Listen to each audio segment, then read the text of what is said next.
Easy, how are we? Shawnee! I got stung. I think I know where you're going with this, but I'm gonna go, anyway, just in case. No, it's not what you think it was. It was a wasp. Oh, same No, type, right? No, the no. different, here we go. Okay. These are Oh, wasps that don't like each other, and they're very similar. one is the enemy.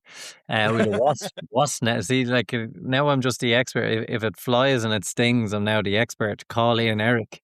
So with a wasp nest, and anyway, I was attacking it. It was attacking me. But I made a fundamental error. I squatted down because it was low. It was a wasp nest underground. They built into a cavern underground. The thing was huge. So I squatted down, but obviously there was a wasp attacking me at the back of my leg at the time, and I didn't check behind me before I squatted, and I obviously pinched him. Do you know, in the back of your knee there? I obviously Sore. pinched him. So like there was no separation between me, wasp clothes, all that, and it just went straight into me. Oh my God. And it's in the bad leg as well, so now I'm limping even more. I'm like, for God's sake. on a bright side, 102 jars of honey I got this year, Sean. 102. One class, but on the bright side, you actually did a squat. I'm impressed with Yeah, you. You're yeah. actually doing exercise now. It's all going well. We're getting there, slowly but surely. So I think I've been watching the European Championships. I have to say it's a great watch.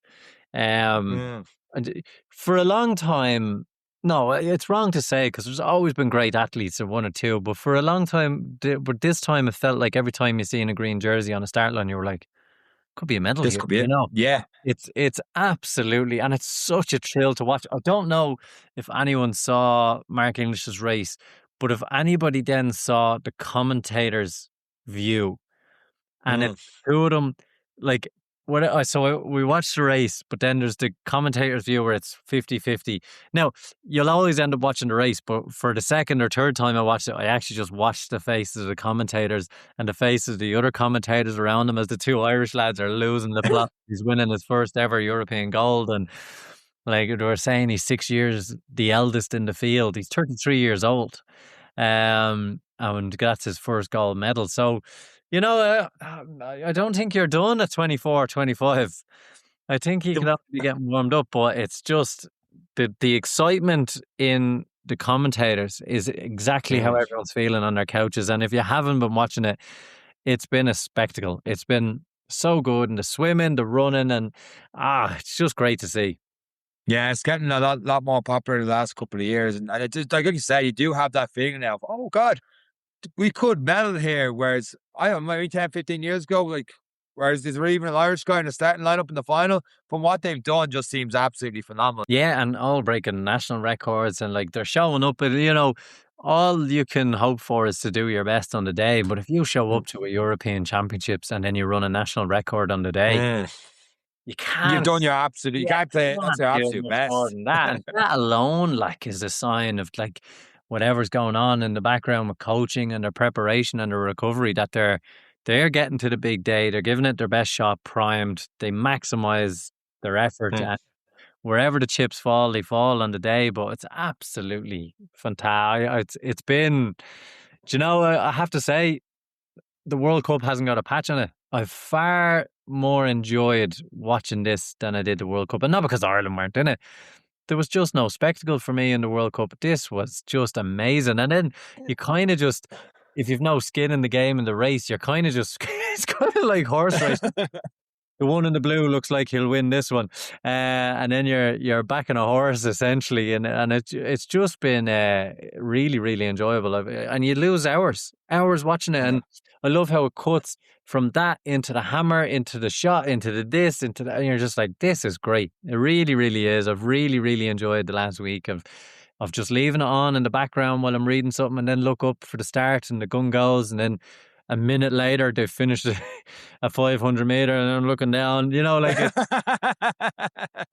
pace they run as well. It's just not real. It's disgusting. It's just not real, you know, and I admire. TV doesn't translate that though. No, because they're all running at the same pace. And that's why I think they need someone like me and you at the start line. Do you know, just start these two idiots at the same time as everyone else. So the normal couch potato who's going, he should have done this and he should have Yeah. done, gets a real feel for what's going on. Like were they running at a 150 at one point in was it the 1500 or something, or 230? Oh, I'm afraid to even guess on it. Just I phenomenal just remember speeds. hearing the numbers like, I can't remember the race, Sean, because again, there was so many. I was doing a little bit of work. Um, but the field of athletes spread out to nearly single file because the front runner really put the foot down early doors. And like to see these top athletes spread out single file, usually they're bunched in Yeah. a group was like, whoa, there's a serious strategy going on here. And now people are thinking, do I stick to my race? Do I do this? I'm 20 meters off the leader, like it was just cool. I really, really, really enjoyed it. And the women's 10K was the most impressive. The Italian in the last 200 meters, she basically I saw that. just bluffed the race. She was like, yeah, I'm in third. And then 200 meters was like, see you later. God. I'm gone. Like, what were you doing for the Phenomenal. first 10K? But imagine, I could never Having that at the end of imagine a that 10K. feeling. I couldn't imagine it. To get to that European Championships, you're in the final 200 and you're like, I am sorted. My day has gone I so well. don't know how you're smiling, how you're laughing. You know where you're about to tell a joke, you're about to sting someone. You're trying Yeah. to hold it together Yeah. before a How do you punch keep that comes in. straight face? How do And you you're like, keep that in before going, right, goodbye, and just gone for the finish? I ah, also can't think, man, a spectacle in the World Cup. Did Justin Bieber and an acoustic guitar coming out at halftime not do it for you? I bet him up. Tell There you was what. also racing over here, you know? Oh, go ahead. So yeah, no, well, no, apart from me admitting I'd bait Justin Bieber over the head with a guitar, but it's no, there's great races on. The Joe Duffy 10 mile was on. I saw them setting it up. I flew over it there the other day, and I saw them setting it up. It gave me a Humble little, brag. ah, Humble brag there. Yeah, I just flew over, you know yourself. Most of us yeah, listening yeah. don't know Well, that. I can't run, so I might as well fly. Well, yeah, no, Maeve Brannigan, former guest of the podcast, she's had a great couple of weeks. She won, is it the Galway? I'm gonna mess this up. 8K, 8 mile. 8K, I'd say. It 8K, was the 8K. Well, the Streets previous Galway, weekend, yeah. Yeah, Streets Galway. 8K. She won that one, and Ciara Okay. Foy, who was also on the podcast, finished second. So a big shout out and well done to the two girls. And then Maeve went on, and then I think she won the 10 She mile. did. And again, I'm going off memory, about 58, 59 minutes or so, was it? 58 rings a bell. I Yeah. can't guarantee that. Don't quote us on that That one. But was. yeah, no, I saw her across the finish line. Big smiles. Looked like she won comfortably. I didn't see behind that now. But as other people coming in. But looked, it's unbelievable. Unbelievable couple of weeks Yeah, and for her. look, she's running really well, and well done. Like, you go back to her episode, and if you haven't listened, go back and listen. She's ambitious. She wants to win, and Mm. oh, like anything, and like these athletes, it's hard work. It's easy to see the finish line, but she's been working hard, and she's had a few races go really well. She had a few races go not so well. She's very open and honest about all that. But I'm just so happy to see one or two go really well for her, and she gets to get that big smile. And I seen her in the half marathon in March coming in. She had a great run that day as well. But the hard work is obviously paying off. But it's great. It's great to see. I love having someone on, and then you see them on a podium and big Yeah. smile and getting after it, but not without hard work, not without putting in effort and a lot of sacrifice. And that's hard earned. I tell you what, a lot of people putting hard work into their marathon training right now. We had a poll up during the week because we talked in the podcast last week, the long run, seeing where people are at. And we're like, in the terms of your long run, where are you at? Are you at, 10 to 15? Or are you at 16 to 20, 21 to 25, or 25 and beyond? 76% people had passed the 20K mark already in their training with 10, 11 weeks to go. So with that in mind, I try to go for my long run Thursday, and I don't know if it was the heat or just what was going on, but you always have one or two of those long runs in marathon training where you feel like just packing in absolutely everything. And it's like, this is not for me. F this. Like, I was going near a 7 minute pace by the end of it, and my heart was still spiking up to the 160s. And I thought it was early enough in the morning. And I was like, oh man, I think a 2 hour mark, I hit around 17 and a half kilometers, and I'm like, how the name of God are people in 20 plus at this stage of race? I know, stick to your program, trust the process, stuff we talk about a week in, week out. But at the same time, I'm like, oh shit, I got a long way to go. Yeah, it's Look, again, comparison is the Yeah. biggest thief of joy. But unfortunately, we're forced to compare because we see each other's runs, we see everything. Um, like I'm debating going for a walk here today. I've taken another little break here, and I'm off for a couple of days. But I'm going for a walk, and I'm debating: do we try 200 meters? Do you know what I mean? Like, and that's the reality. And if I look at people's Stravas now, I haven't been on Strava since this happened because it's Yeah. just too difficult. So I think again, people will always go, "Oh, they're running much faster than me. Oh, they're better at." Everyone has their own stuff going on, their own little mountain to Mm. climb, and it's. I think even for you have your own little mountain to climb and stuff. And I think Yeah.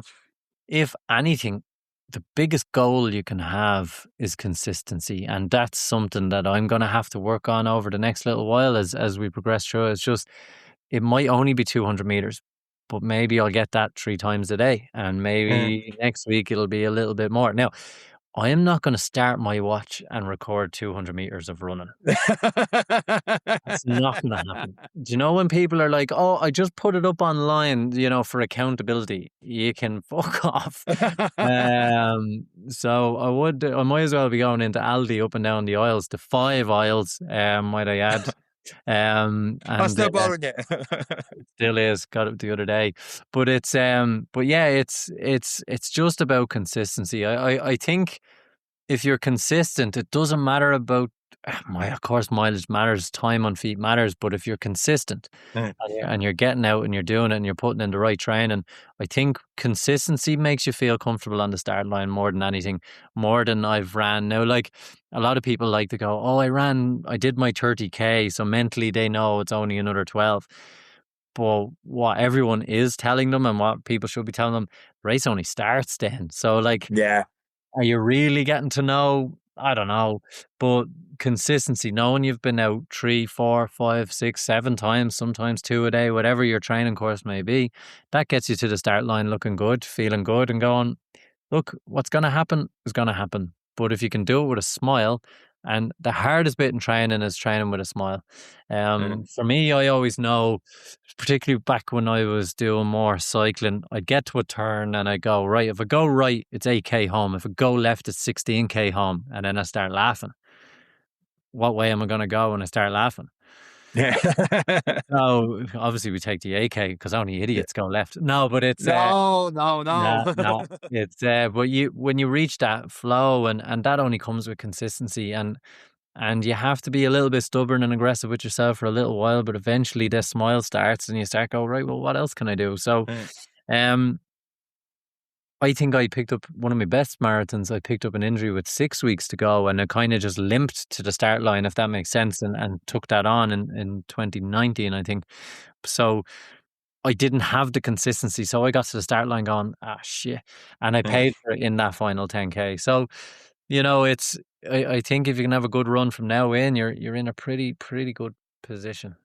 Absolutely. There's still 10, 11 weeks to go to keep building slowly towards them. Before we go on with this week's guest, I do want to give a shout out to Clea got to be because we recorded the intro last Thursday and I was saying I didn't quite know how to work out the speed does and stuff like that with the runs and stuff. So she sent me good bits of advice on that and getting food and stuff beforehand. And I don't have the exact notes in front of me, but been working on that. Actually, previous Saturday, I did do that 16k again. I thought I had Roisin this time. We were doing the 7k build and we're getting towards that last stretch. And I took off, Eric, I took off at a 340. I hadn't seen 340. I don't know how long. I thought there was beams and all coming behind me. It was like the flash here flying down. And I'm like, I've got her this week.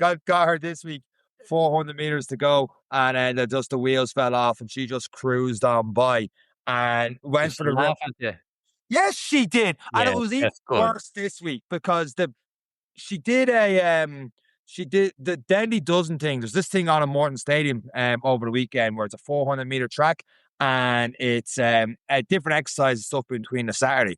I took a rest day and one of the lads, Johnny Burke, joined us today for the 16k run with the 8k progression. And I took him through a high rock session yesterday. So I made sure he suffered in that and he did intervals. So the 2 went bits. So I got up this morning, a little bit sore from the Thursday run still. I'm like, I haven't today. This is my time. This is where I get to the top first. I knew coming in, oh, my legs are in bits, not a hope. And as we got to our 7k that last little turn was down 600-700 meters up Congos towards that finish. I felt that the legs were sore and they were just chatting away and I was just trying to keep up with them. And they're just having a gentle chat. And then I'm in the middle of them pushing as hard as I can, trying to get ahead. It's like, oh, pushing on are we, Sean? And then as I got in front, it was like Roisin was talking to me as if she was a fucking, a pilot on a plane going, and on your left there, we're to go 400 meters to finish line. And the only reason she got louder was because she started to go further and further ahead of me when she finally put the foot down. And I was just in an absolute heap. But I will get them one of these days. It's just not happening in the next month or so. Yeah. Oh God, it's yeah. I can't even. But we'll get there. It's like I'm going away for 3 weeks holidays on the old honeymoon. Very nice. It's not a great way to start my new training regime, but I'll keep my steps up and see if pick up the odd treadmill and see if those 200 meters can turn into 300 pain free and see how we go. But we're going to talk about long distance running now, Sean. We absolutely are. The beauty is we bring on actual athletes. This is what podcast alive. We started the episode talking about elites and fast and European gold medals. We brought it all the way down to rock bottom with our own training. And then we bring it all the way back up again with people talking about, setting records in the 50k and everything else and competing with an Irish bib. And this is just a phenomenal episode. So much so that there's sometimes you're researching episodes, you got this race, this way to go with it. There's so many things still on my notes I didn't get a chance to talk about in this episode because there's so much in it. Really, really enjoyable, Erica. I think we've talked about our Mickey Mouse training enough in this one. So with that said, we'll go straight into this week's episode of the Any Given Runday podcast. Let's go.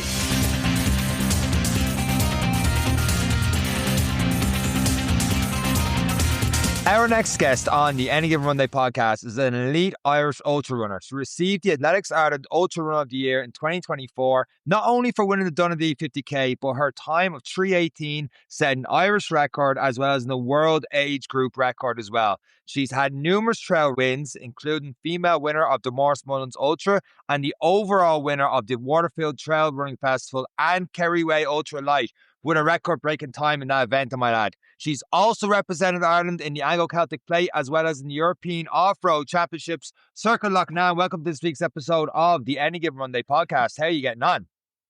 I'm good. How are you guys?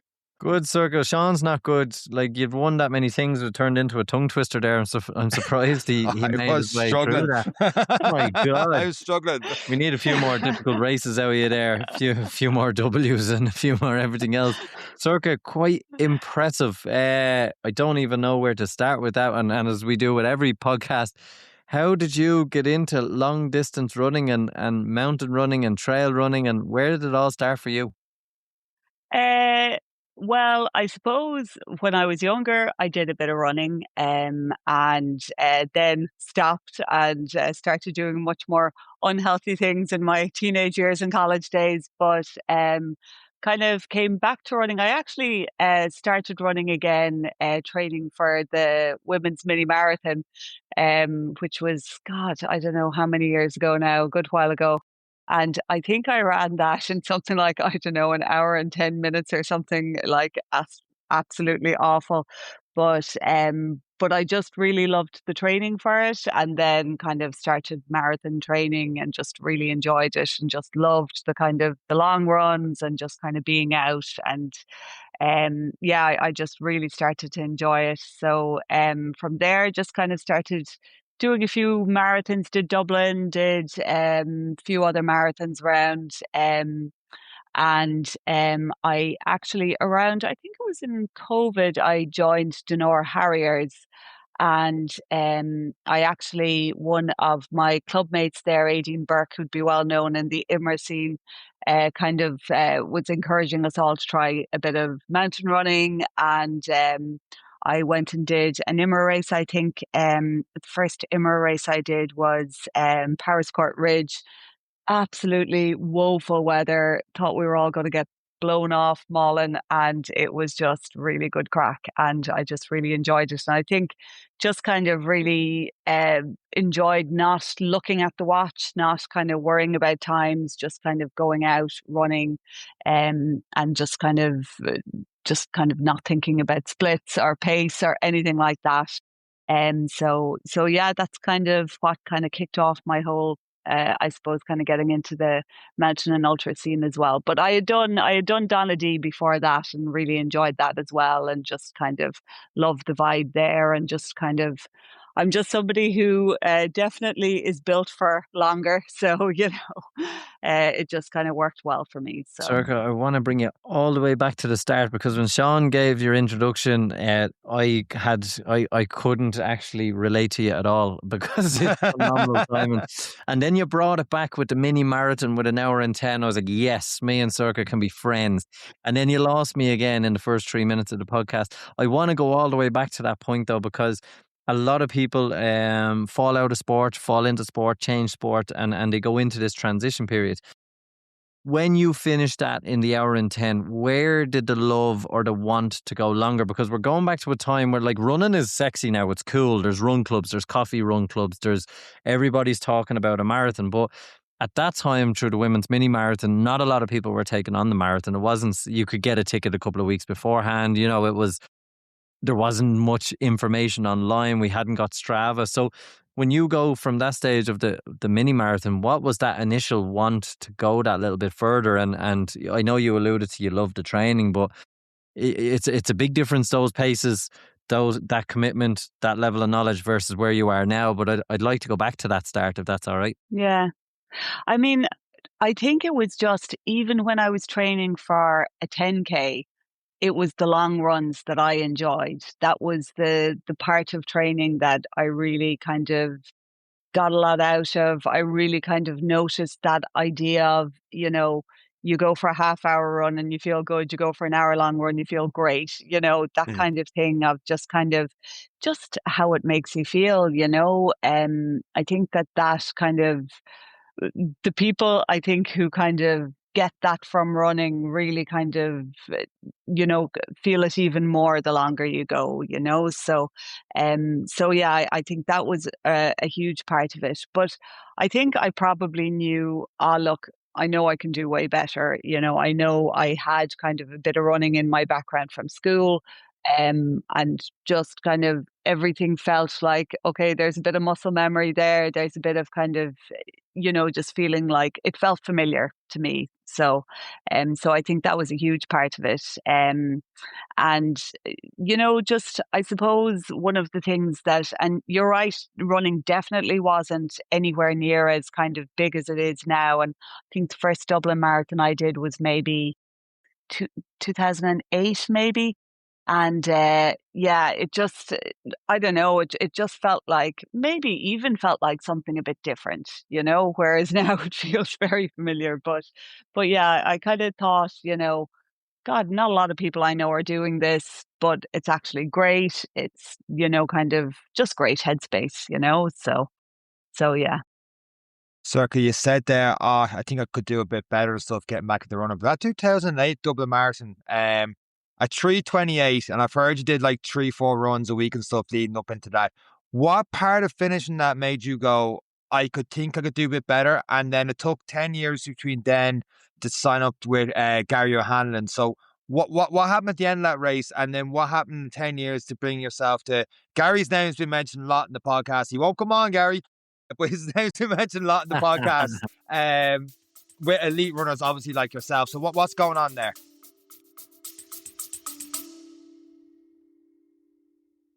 Are you struggling with gels? Training for Dublin Marathon? We've got just what you need. Ultra Fuel Speed Dust is a carbohydrate electrolyte powder that gives you 71 grams of carbs per serving, making sure that you're fueled and hydrated for the road ahead. We've helped thousands of runners say goodbye to gels and say hello to their next PB. Made in Ireland, by athletes, for athletes. You bring your best, we'll bring the fuel. Log on to ultrafuel.com now and use code AGR15 to get 15% off your next order. Terms and conditions apply.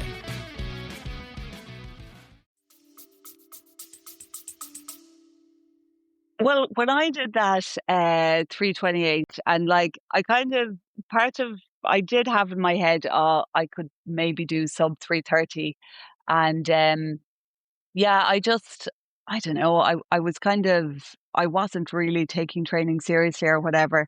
then I had kids. So that kind of, I had great intentions of, I'll do a marathon, I kind of had my daughter, and I was like, oh, well, maybe I'll do another marathon and then think of having more kids. But the marathons kind of fell by the wayside a bit, probably at the time when I might have needed them most. But anyway, but I think it was more just kind of, and I think it was actually my brother-in-law who said to me, oh, Gary O'Hanlon does these, classes in the Phoenix Park. And a lot of it actually, before I started thinking about a coach to kind of improve my marathon time, it was kind of a bit more like I had 2 kids, I was getting back into running.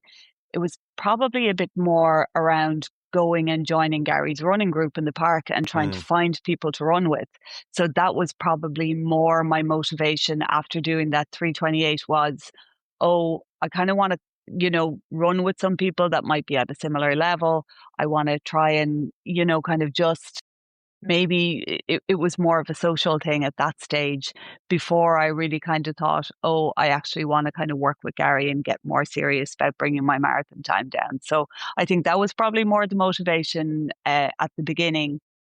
And I really enjoyed, we had a kind of, at that time, I think Gary did 2 groups in the Phoenix Park a week. And he kind of did a big group on Wednesdays, but there was a smaller group of us on Mondays. And it was just really nice vibe, nice people, and just kind of just getting you into that idea of kind of, and then everybody else was kind of training for the marathon and taking it seriously. So I was like, oh, maybe I should take this seriously too. So yeah, but it was like I'm trying to think now, God, I mean, Gary would probably know my marathon times better than I do, or you guys would. But have it in front Hold of on, me. we have a list. Sorcha, I should have done some research. before we dive into it, I do want to touch on that because I find it really difficult to run with people. Not because I'm a recluse, probably am now, but in the sense that I've done so much on my own all the time that I'm nearly, be it the rhythm of talking while running sends me a little bit off, or I'm just not used to it. And how do you transition back to that? Because obviously you've probably done a good bit on your own. When you go up into the hills, a lot of the time you're probably still doing a lot of training on your own now, managing a family life, home life. But one, how important is it to be back with all these people and run with groups? And how do you transition back from training on your own to being with people and being pushed and having conversations? Well, at the moment, I do almost all of my training on my own, and I'm really feeling it at the moment. Like I feel quite lonely doing all my training on my own. Well, you run too Um, fast for us, so don't be looking for friends out of us. No, Sorcha. absolutely not. I might have a bike or a public Have a tire. bike. You might be able to keep Yeah, up we're with. going That's on the about bike it. with That'd be great. But it's kind of, I think the trick is really the balance, right? Because I do that kind of class with Gary on Monday nights. And that was the only time I ever ran with anybody until I joined Denora Harriers, and then would sometimes do their kind of sessions at the weekend. And I've kind of slipped back in now just between work and kids and just life being very busy at the moment. And then also having to kind of train for slightly different things. I've slipped back into that kind of doing all my running on my own. And I think the trick is definitely balance. I just feel like, if you kind of get out with people once a week, that really kind of, I think it's just, I suppose, kind of just turning on different things that kind of excite you about running, be that kind of running with people, or be that the kind of headspace of running on your own, or be that the kind of, I suppose, the very objective focused kind of sessions. Like I don't really like doing sessions with other people, like, kind of interval sessions or whatever, because I just kind of feel like I know what I need to do. I know the splits I need to hit, or I know the job I need to do here. And that's just kind of what I like to do. Whereas I would much prefer to do my very easy runs with people. And I think that kind of really helps, because the conversational pace thing, that is such a brilliant training tool. I'm just like, I've lost that training tool because I'm kind of there. Even my easy runs are probably too fast because I don't have somebody to chat to, which slows me down, So, but yeah, I think it's just balance, but I definitely need to get more company running these days. So. As you were working through that, because again, we know so much about running now, and the game hasn't changed. They call it different names and run fast, go slow, 80-20, all different rules. But as you were learning that and you were progressing, you get in with groups. Because I find it interesting, you say on your hard days you like to do them alone. They're the days I actually like to have support, because I'm either chasing Sean or I'm being pushed by somebody. It's quite unusual to hear the inverse. Like, I prefer the headspace on a long run on my own instead of someone chewing the ears off me. But when it comes to hard sessions, I'll probably not go out the door if I haven't got the crowd that's going to meet. What different? Because again, people say iron sharpens iron, and we run with faster people, be pushed. How do you kind of push yourself in that sense, if you prefer to be like, no, I know what I need to do and I'm going to do it? Yeah, I think it's a lot harder in the training I'm doing now, because I think before I used to always know, okay, here are the kind of splits or the kind of pace that I'm going for. And I would have found that I'd be much more likely to kind of be kind of pretty metronomic about that on my own, kind of checking my own watch or whatever. Whereas now a lot of my kind of sessions would be in the hills or in like with certain elevation, and you're kind of doing a lot by feel, and it's harder maybe to measure or quantify, am I doing this right? Am I improving? Where am I with this? So it's actually, because since I've been doing more mountain running, I've kind of moved to Paul Tierney, who's coaching me now from Missing Link Coaching. And, it was a huge kind of adjustment for me to just kind of only think about running by feel and not having the paces to kind of measure myself against. But I think it's more just everything's by effort now. And I kind of feel like, maybe it's better that I'm kind of doing my sessions on my own when it's so effort focused, because I just have to kind of think of my own effort, So, so I'd now much prefer to do, if, somebody's going for an easy run, I'd much prefer to do that with somebody than any kind of, and like, I think as well, it's so variable, the kinds of training you're doing in the hills, like, because different people could be training for much shorter or much longer distances. I might have very different sessions. Like, I might just have sessions where, an hour of it is at race effort, or you're kind of doing 10 minutes kind of, hard uphill and kind of easy down or whatever, So it's just very different for different people. And I'm sure even with Paul's athletes, they all probably have very different sessions, So, it wouldn't necessarily be easy to find somebody to do a very specific session with, I think.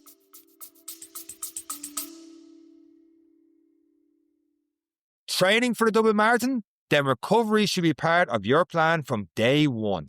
We're all really good at getting the miles done, but not always so good at looking after ourselves afterwards.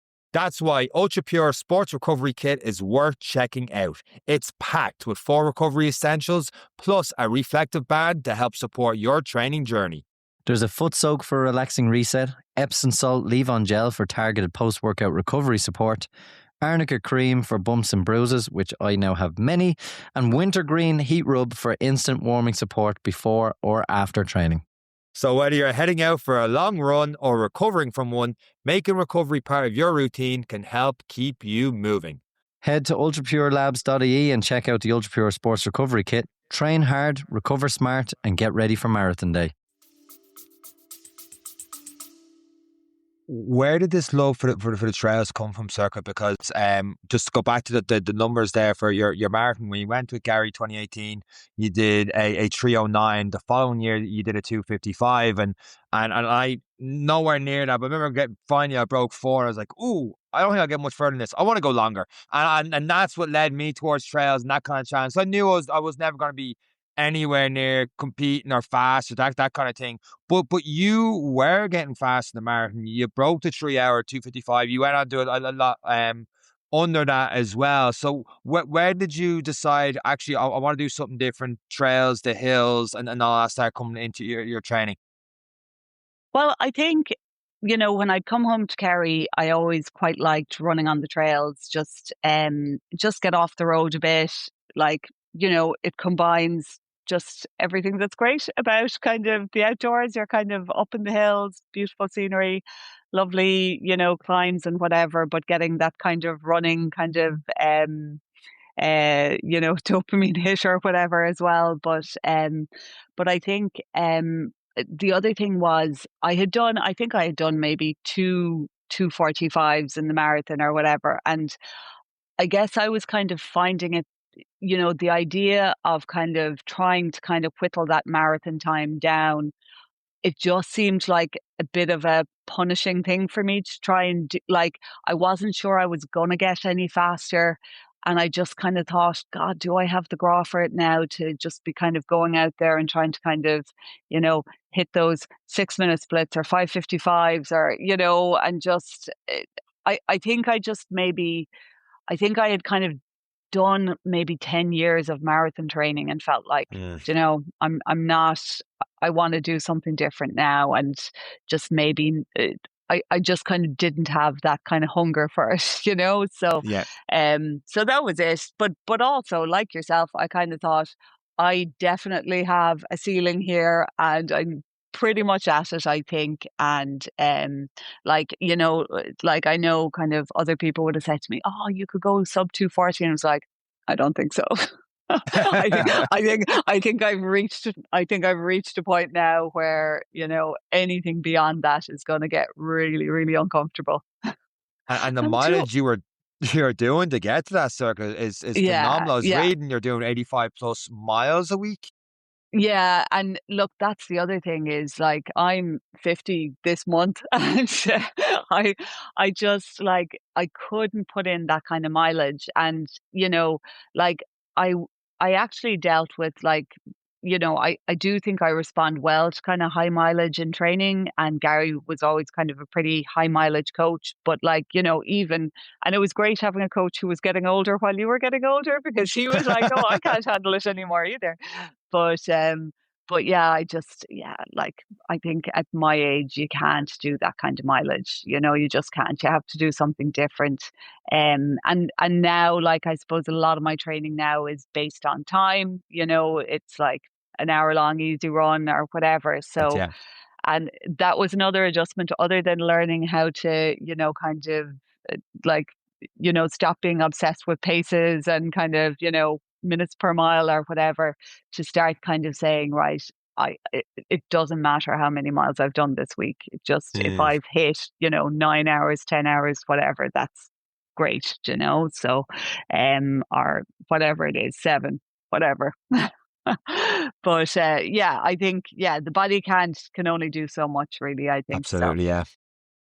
Sorcha, but based on the time thing, because a lot of people get hung up on mileage, is it refreshing to be basing your training off time as opposed to miles? Because everyone always says, "Oh, how many miles should I be doing a week?" And I was like, "Well, how quick do you run those miles?" Is always the first question I need Yeah. to ask people. But now, obviously, when you're at your level, you're covering them pretty consistently at consistent paces, depending on the training session that is. But people who may be tuning in and looking to get insight and, oh, how many miles should I need to, how many kilometers do I need to do in a week? Is the time element more liberating? Is it more controlled? Is it giving people a better opportunity to develop injury free? And for you, was it freeing to go, it's only an hour, it's not 27k or whatever it is, 18 miles or whatever the training Yeah. session would bring you? Was it a bit Oh easier yeah, that way? no, and especially when you're doing trails, like, you absolutely can't worry about mileage, because it could take you kind of 2.5 hours to do 10 miles, depending on the trail you're on, or whatever. So it was liberating for me, but that was kind of the direction I was going in anyway.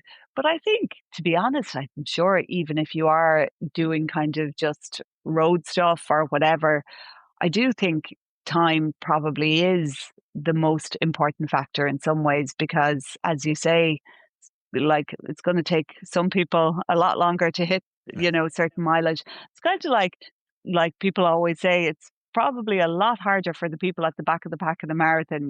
They're on their feet a hell of a lot longer. They're doing, they're the ultra endurance athletes, really. They're the ones who are kind of, like, and that whole kind of time on feet thing, you know, that they say when you're training for ultras, it doesn't matter, just time on feet, you know. So like even now, this week, because I'm down in Kerry, and I might go out in the morning and have a run with my sister or whatever. She does loads of running as well. And then, like, say this afternoon, we just went and did a 3 hour hike, you know, and I kind of feel like, well, that's part of my training too. So, you know, that's kind of, it's just nice to feel that you can kind of incorporate a bit more of just general fitness into your training regime rather than just thinking, okay, I didn't go out and do a session that was like, you know, 5 by, you know, kind of 6 minute miles. Therefore, I haven't trained today, you know. So yeah, there's definitely a liberation in it. And just, I think I have found that like what I always forget and have to be reminded of is just the longer you're doing this, the more you're building that kind of engine and that fitness and whatever. Like, so, you know, I might say now, oh God, I did way lower mileage this year than I did last year. And yet my times are not necessarily reflecting that. They're actually maybe improving in some races. And you know, it's just like, you know, trusting yourself that actually that's the fitness and the kind of athleticism that I've built over like 10 years or over 15 years, you know. So I think that people maybe discount that kind of, you know, development over time, regardless of the mileage you're doing.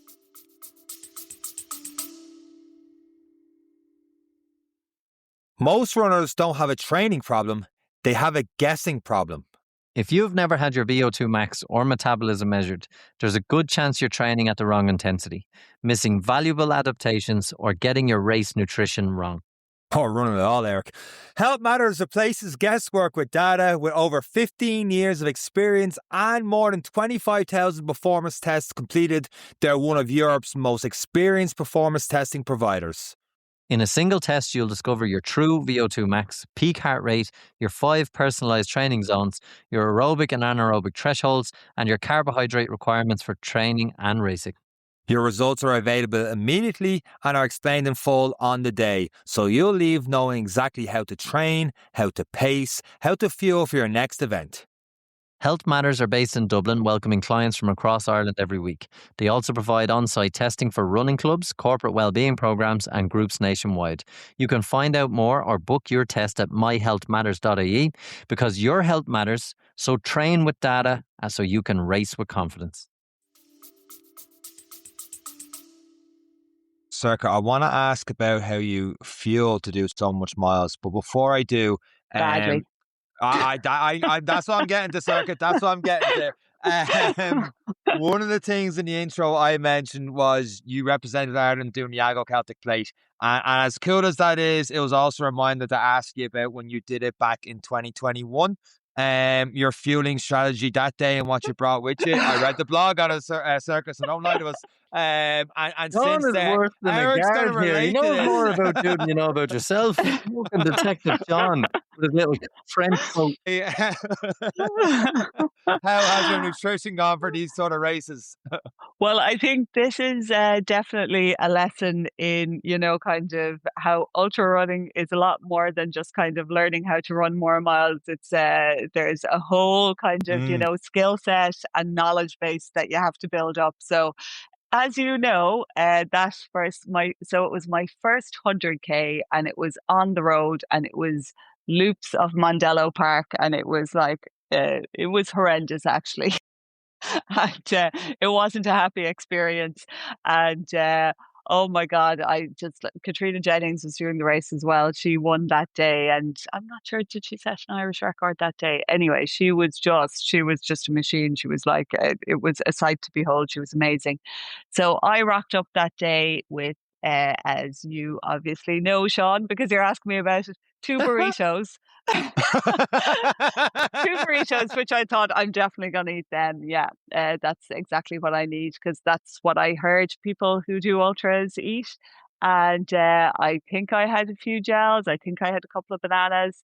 And it soon became apparent that I was not going to be eating those burritos. No way. They were just not appealing at all. And I think for the entire 100k, I'd say I had 2 or 3 gels. maybe 1 or 2 bananas, maybe. And I could not walk for a week after that. I was just in so much pain because I just, my muscles were in such shite by the end of that race. And Yes, yeah. it was so bad. But I have learned a lot since then. Yeah, that's under So, fueling for a marathon, let alone Let fueling for alone, a yeah. 100k I race. know, Oh I my know. God. Yeah. So it was pretty bad.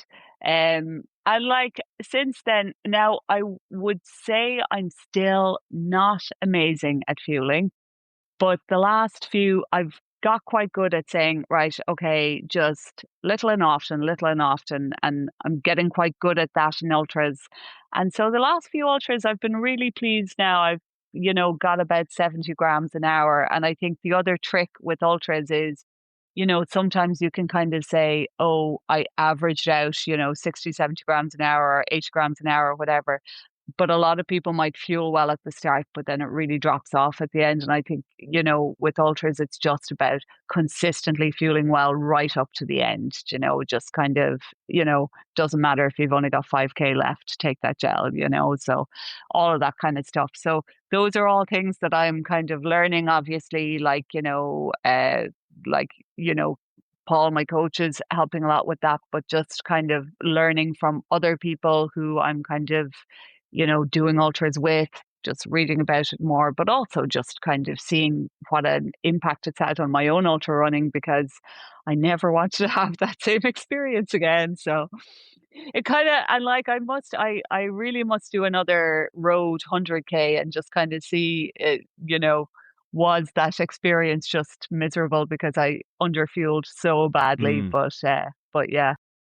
Again, another thing I can't relate to is I must try another 100k just to see if that was shit.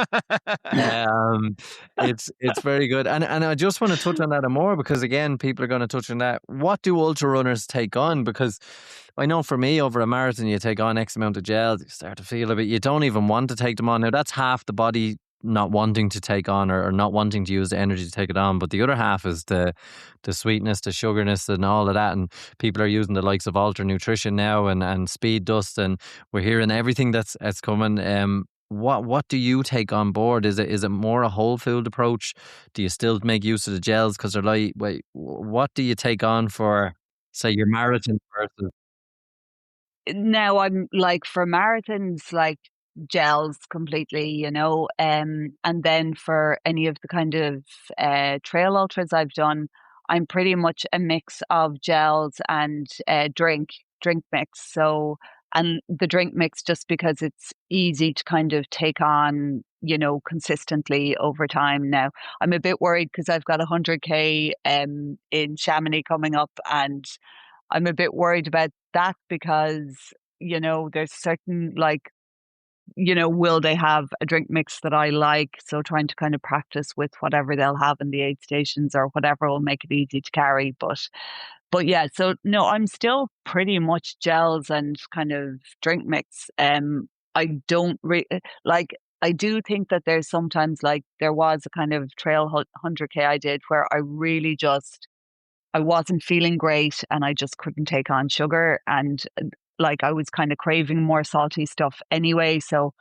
they actually had like chipsticks in the aid Oh stations yeah, and I just got a real kind of chipstick buzz going on. But yeah, sometimes I think you do get, whether it's that kind of palate fatigue or whether it's just like, oh God, I can't stomach more sugar. But yeah, like I think there's often been times where I just have a real craving when I'm doing those ultras for like something like for French fries or something like that, something just really salty and bland, So, but yeah, nothing, no kind of, I'm not having like, not having the noodles yet. or the No more burritos. burritos. At what stage do you go into solids? And I'm particularly thinking like the Donadea 50k here, because for me, the years I did it where I got in under the 5 hours, My goal was just get under 5 hours. So I have the 5k loop and the aid stations there. I could give myself 20 seconds, bit of stretch, stuff like that, get a bit of solid food, maybe sometimes maybe a drink mix or a gel or whatever it be. Mostly some sort of solid food, or try and force a banana into me. But when you run 50k in 3 hours and 18 minutes, you haven't got much time to be chilling around aid stations. Do you treat that pretty much like you would a marathon and gels and Yeah. stuff? Yeah, I feel like a 50k is a marathon. I feel like almost, even, when I was running 50ks and people were calling me an ultra runner, I felt like a bit of a fraud, because it's like, not sure a 50k is, okay, it's officially an ultra, but I would see it much more in the marathon space. It's and like Donadea especially, I feel like, Gary would have always said to me, sure, it's just a poorly measured marathon. And That is but great. I can't wait to abuse Anto with that one. Yeah.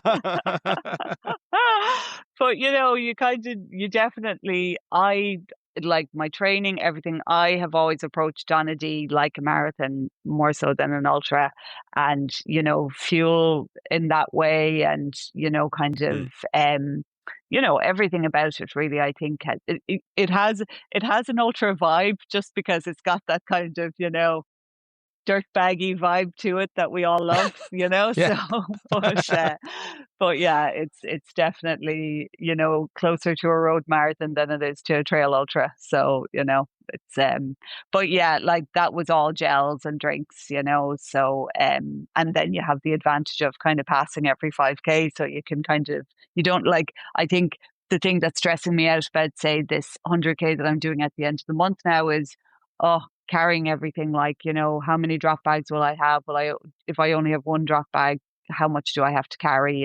So that's, the beauty of Donadea, I guess, is just you can have it all handed to you. So, And but that day, Donadea, the 2024, when you did it, the 318, did you know crossing the line what he had done? Were you aiming for that time, or was it just to finish? Obviously, well, win, but 318. So actually, the year I did it and did 320, right? yeah. That was like, that felt to me like a way better performance. Because Oh, I really just like, and it rarely happens to me, right? But that year when I did it, I just, like, it was so weird. As soon as it was over, I couldn't remember anything about the race. I just, I just was in a zone with that race and felt like, it was just some other kind of mental state that I went into for that one. And then with the 318, I knew, like, obviously I kind of was interested in breaking 320. I wasn't really sure I was in the shape to break 320, but I went out as if I was in the shape to break 320. And in fact, I think I went out as if I was in the shape to break 315, which was not a good idea at all. And I do remember Anto maybe with about, I don't know, did I have 3 or 4, kind of maybe 3 laps left to go? And Anto said to me something like, "You're on 3:16 or 3:15 pace." And I was wow. like, "Oh my God, this is amazing." And then sure, it all fell apart. He should have never So, forgot it.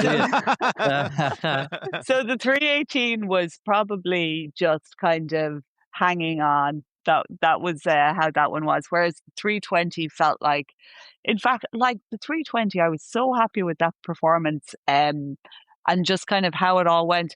But I also just couldn't believe it. I think it was my first real case of like chronic imposter syndrome, because I went through a whole week of being convinced that I had only done 9 laps, and that John O'Regan was going to call me and say, here, listen, we made a mistake with your timing chip and whatever." And I was Yeah. convinced that was going to happen. But I kind of had, so I had, when the year I did 320, I did have in my head that the world age, I did know what my world age group record was. And I did kind of have it in my head, look, if I had a good run, I could maybe break that, so yeah, but yeah, like I think Donadea, it's a hard one to get right, because you do kind of, because you go through the marathon in your second last lap, you're kind of fooled into thinking that the last lap is just almost, A sure, cruise. the last lap. Yeah, It's yeah, like yeah. you hear the Victory lap. bell and it's just, I'm just Yeah. going to speed up in that last lap. And then you go, oh, fuck no. You get those rolling hills. You say it like you show up and nothing's there, but is there a real serious competitive side to you? Because I know you said the first one was all performance, but the 318, like you're hanging on for 3 laps, which isn't easy. What goes on in your head? And there's obviously a real competitive edge to yourself, which is probably in the best form is to race yourself as well. It seems to be. What goes on in your head? And again, you can allude back to that 318. I don't know. I think I've got a terrible mental game. I think that I remember hearing Sarah Healy say this once, that like sometimes she finds herself switching off in races and she kind of feels like, oh, I just don't care anymore. And like sometimes I find that with myself, like even when I'm doing really well, like the last time I did, not the last time I did Dublin, but the time before, and I was like in third Irish woman, I was in third place, but I was just like, I was hating it, and I was there going, I don't think I'm going to finish this. And like, you're kind of there going, and then you kind of have to have a chat to yourself and go, like, you're in third place, like, don't be ridiculous. But I think part of the reason that I kind of finish these things, or maybe kind of, I think part of it is just like, look, you're in it now. Like, not finishing would be as hard as finishing. And, especially I think when you're in a kind of an ultra where you know that like actually finishing is the easiest thing you can do now. Like, that's an easier option. But like, I don't know, with the 318 and Donadea, and kind of knowing that, I think I knew I just had to hang on. And, I think especially with a looped course like that, you can really just kind of break that up into, I know I'm going to kind of be in this section now. What I was going to say there actually was that the year I did the 318, it was the slightly different route, because there was Yes, it, the 13, yeah, 13 and a half loops or something like that. It was a lot. Yeah, yeah, a lot yeah. of the stand Farm, line. wasn't Yeah. it? Yeah. So There was a we flood missed out going on our nice little hill Mm. every loop. So I kind of knew that year, oh look, if I don't go for it this year, this is the year to do it without that little hill. So but it's funny because, like, obviously I broke Katrina's national record that year, and how long did I have it? Maybe about, I don't know, not even 6 months, I'd say. Yeah, so, yeah, I knew she'd be back for it. So, but yeah, so I think it's just, like, my mindset is, well, why would I stop now? This is, I'm just in this. I'm doing this. So. Even I don't know. I didn't do the maths on it. I probably should have done the maths before this episode. But like, I read a race report on it. You passed the marathon mark at 2:43. It said, and your marathon PB is 2:45. So you were running, and even if that's slightly wrong, it's probably in near marathon pace. Then I this is think, what the report said. That didn't make yeah, sense to me when I read it based on what your uh, marathon PB is. I think that's Gary O'Hanlon maths. Which is to Gary, say, you have to come on the I podcast don't now. think that's right. Yeah, that's what I read. I should have done the maths on it, because I was reading it going, that can't be right. But at the same time, it can't be far off with I'd if say, 2:45, half hour left to 8k. I don't know that maths in my head because it's something I never touch when I'm running myself. But it can't. It has to be close enough. So you have to be near your marathon. I'm not too far off your marathon best, and still yeah. have that 8k to go when you hit that. So it really shocks me that you said like in the zone like you were for the 320, because that just seems like everything must have been firing at all cylinders to get what you did to do what you did that day. Yeah. Like, yeah, I think it was one of those days where I was feeling brilliant until I wasn't in the last lap, So I think it was just, I think definitely, you know what, maybe if I had run a marathon that day, I would have, been like, that's the best marathon I've ever run. But Just that yeah, last bit. I think, I think maybe it was a little bit of kind of, adrenaline getting me through as well, so, yeah, It's a are just 2 hour very poor pacing. 47 flat for a marathon. Based off So of like, 318. yeah, and at the pace you were going at, Sorcha, when you said you probably died in the last, you probably could have been closer to that than you think. Gosh, imagine if because like as I said, I did a couple of 2:45. I think maybe I did 2 or 3 2:45 marathons, and then was like, that's it. I cannot get under that. So that was very stubborn. So if I did 2:43 during Donadea, I'd be very pleased to hear that. My new marathon PB in my head. Sorcha, I want to switch gears just slightly. Dublin this past year, you talked about sometimes you could switch off and stuff when doing races. What do you like as a pacer? Because did you pace your sister to Dublin in 2020, Yeah, 2025? yeah. I How did that paced my go? I just had the best time. So my sister Emma, she lives in London and she's with a running club called Metros over there, and she's a brilliant runner. Like she's got a busy job and young kids too, and she gets out when she can. But she's kind of like me. She's probably built for the longer stuff, and just really loves running as well. And so she said she'd come over and do Dublin, and I said I'd pace her. And it was just such a brilliant experience, just to not have the stress of kind of having to go at a certain kind of pace or whatever.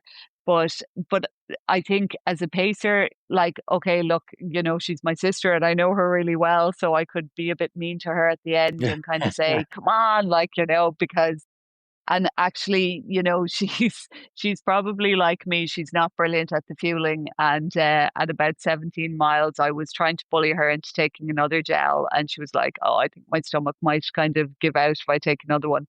But then kind of, regretted it afterwards, because I think she would have finished way stronger and probably got closer to kind of 3:16, 3:17, but yeah, she did brilliant. Like, and she's older than me, like, and still kind of, cranking out. So that was her marathon PB 3:18 at, kind of 51 years of age. So, so yeah, Making there's us hope look for us. bad. It's giving me hope to catch Sean, up you need something to. towards that. Oh yeah, we're just going to get better when we reach 50. So that's all that's going to happen here. That's it. Well, I That's don't it. know about that now. Sorcha, a lot of people are hearing the times, and I want to come back and use your experience for people who are listening to you and are 12, 11-ish weeks into towards that Dublin race, and they might be worried about PBs and times and fuel and all these things. If you were to, let's say, pacing again and pick a balloon, whatever that may be, what advice would you be giving them to be on the start line with you? And I know that's hard for you to probably think of, but you have made so many mistakes and have seen so many mistakes of others. What should people be worried about? Because 50% of this marathon are first timers. Yeah, I think the one thing that I would say, and I know it sounds kind of trite or whatever, is like your best performance will come from a day that you enjoy. There's no question about that. So, don't feel like, the main thing is soak up all of that atmosphere and like tap all those like, kind of signs and whatever, because that actually does kind of it's not just about enjoying the day, it is about enhancing your performance. I think as well, like, maybe don't get too caught up in what other people are doing. And that can be hard, I think, sometimes when you're kind of at a pacing balloon, you're kind of going, oh, okay, everybody else is taking fuel now, I should take fuel now or whatever. But, do kind of check in on how you are feeling yourself. Don't underestimate the park. You can kind of come out of the park, and kind of go, oh, I kind of maybe just kind of over-egged it there, So I think a lot of people start to kind of feel it after, they kind of maybe get out of Chapel Izzard or whatever, And there's such a long way to go, you know, and you can kind of, you're still in a crowd, you're still quite kind of buzzed up, I guess, you know, so it can be quite easy to get caught up in things then.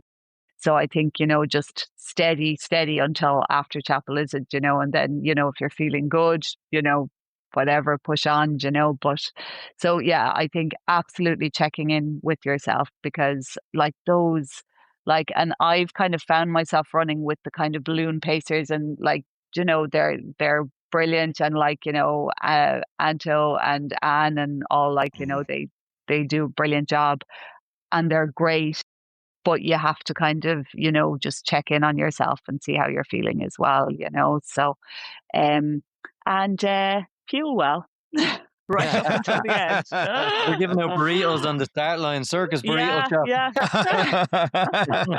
I'm making 20,000 burritos the week before, so yeah. Sorcha, just on on the training there for that, I read or listened somewhere that you don't use the gym too much. They say the marathon really starts in the last 10k. How important has the hill training been for the legs in that last 10k, or is it important? Did you talk to previous coaches and all about how important that may or may not be for Dublin?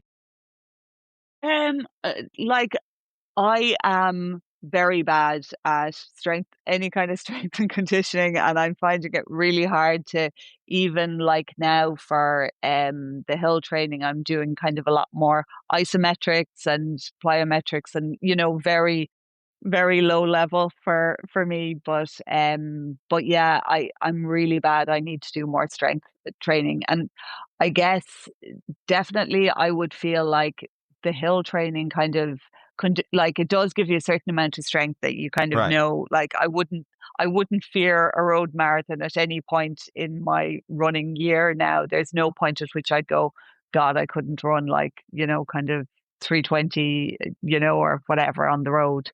But actually I think that the funny thing after Dublin was I did feel that kind of pounding much more, you know, like it's just such a different, or even actually after I did, I ran Donadea with Jer last year, I found that like, because I was so used to, and I was kind of in the middle of a training block for a race, I really kind of thought, oh God, that took longer to recover from than I thought it would, just because it was such a different, you're so conditioned for what you're training for, you know? So I think, you know, if I had had a bit more road running training, I probably would have felt better after that. But I felt very kind of, you know, just, you know, the legs kind of felt it. So I think it's specificity, you know, it's just kind of training for what you're racing, you know. So um but yeah, look, I would definitely, and I know you probably do loads of kind of like gym work and whatever, Bicep but curls. That's all he does, Sorcha. Don't mind. Nothing else. I need some tips. I need help. I'm like, I'm 50. I need to start, like, you know, getting stronger. But anyway. Sorcha, there's 3 people on this podcast, 2 need tips, and it's not you. One look at those times. Everyone listening knows it's not you. So how's the training going then for this 100k race coming up in France then? Is there more strength training coming in, or is just the running, like you said, into the hills and everything else? And A lot of hill training, and look, I'm down in Kerry, so I'm trying to kind of make all my runs hill running to a certain extent. There's, you know, plenty of locations to work with. But yeah, it's like it's going well. Like I've got a 6-hour run to do now at the weekend, and you know, that It's only seems 10 daunting, miles, but I though, mean, Sean. It's only 10 miles. go away out only 10 miles. but yeah, so it's probably, it's not like it's 100k, and I've done 100k before, but it's like, you know, whatever, 4,000 meters elevation or whatever. So it's going to be tough, and it's going to be it's possibly going to be the longest I've ever run. I'm trying to think, because like I guess it will be somewhere in and around 15 hours or more or less, Wow. or I don't know, probably more. maybe a How lot do you more. how do you strategize a race this long, and especially with that kind of elevation? Because we can talk about a track or an interval or take your time through Phoenix Park, and we can all make sense of that. But something with this elevation, that kind of distance, how do you strategize? What is the plan? Is it because me and Sean be like, well, we'll walk up the hills and we'll Yeah, run down them, that's what we would do. Yeah. but Well, what is look, it? I'll be walking up the hills. Everybody will be walking up those hills, like, because, there's kind of, I don't know, whatever, 8K hikes, to do as part of that race. And, I definitely think that doing a bit of hiking down here is kind of hopefully helping to prepare me for some of that. I definitely want to improve my hiking kind of technique and speed and whatever. But like strategizing for the race, I'm not sure, to be honest. What I'm kind of thinking about is I want to go out and have a fun day out in the mountains, in like really beautiful mountains that I've not experienced before, and just have that kind of full kind of, experience. So in a way, I have to kind of not treat it as, and like in a race like this, I'm so not competitive. Like, I would be lucky to be in the top 50, I'd say. So, kind of it allows you to stop thinking about it like a race and think about it like an experience. And I think that's what kind of probably helps to kind of just allow me to think about it in any way other than, oh shit. So but so yeah, and I think it will be an amazing experience. So just kind of hoping like I'm not experience any illness or anything like that. So yeah, I think just fun day in the mountains. That's why we do it. So Is this part of a happy birthday circa present to you? You've gifted yourself 100k, or is this part I of a greater goal? I will actually be turning 50 while I'm running this race, I would imagine. So That's why I'm asking. It's Wow. but it's great because I'm actually in road running now. I'd still be in the kind of women's 45 age group, whereas in trail running I'm already in the women's 50 age group, because it seems that your age group is the year of that you're born. So it's great. So because I was kind of there going like, oh God, if I finish this race super fast, which I won't, and finished it like, before midnight, would I still be in the 45s category? But I'm in the 50s category already. So that's okay. But because I don't want to be racing these youngsters, these like, 47-year-olds and stuff. So yeah.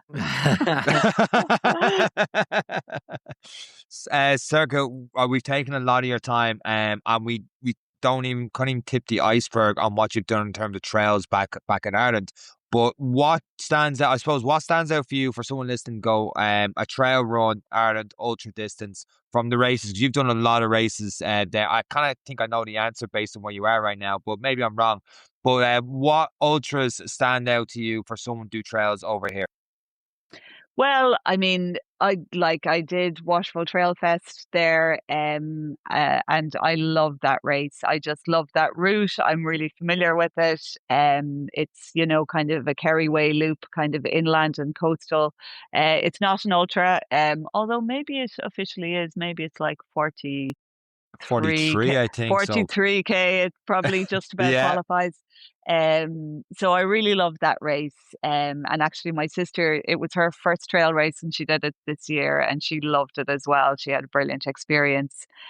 So that is fantastic. Look, obviously the Kerry Way is, fabulous. And, I really enjoyed, like, when I did the Kerry Way Ultra Lite, it was kind of my first big scary kind of trail ultra, and like sure I was terrified of it, and then I did it and it was like, what was I scared of? This is amazing. So like I think that's a great one, for because I'm sure loads of women especially, but kind of newbies to trail probably have the same kind of thoughts that I had, which was like, oh, I can't navigate, I can't do this, I can't, like, there's loads of skills that I don't have, which mean I can't run in the mountains the same way other people can. And I still have, like, so much to learn, but like races like the Kerry Way, I guess the kind of advantage to that is you are on a waymarked trail. It's amazing, it's something that is really kind of easy to navigate. There's no issues around that, and I think those kind of things really help to kind of get people into trail running, because it just kind of takes that little bit of stress away. So, but like, IMRA have, so many amazing races. Like my problem is at the start of every year, I look at the IMRA calendar and think of all the races I want to do. Really kind of Like get I'd done. loved. Yeah, exactly. It's like, this is just ridiculous. I can't, like, so I'd love to do the Kerry Way Ultra. I'd love to do, kind of the Wicklow Way, I'd love to do some of those ultras that they put on are just brilliant as well. So yeah, like, I mean, Ireland has it all too. It's just a lot wetter. Yeah.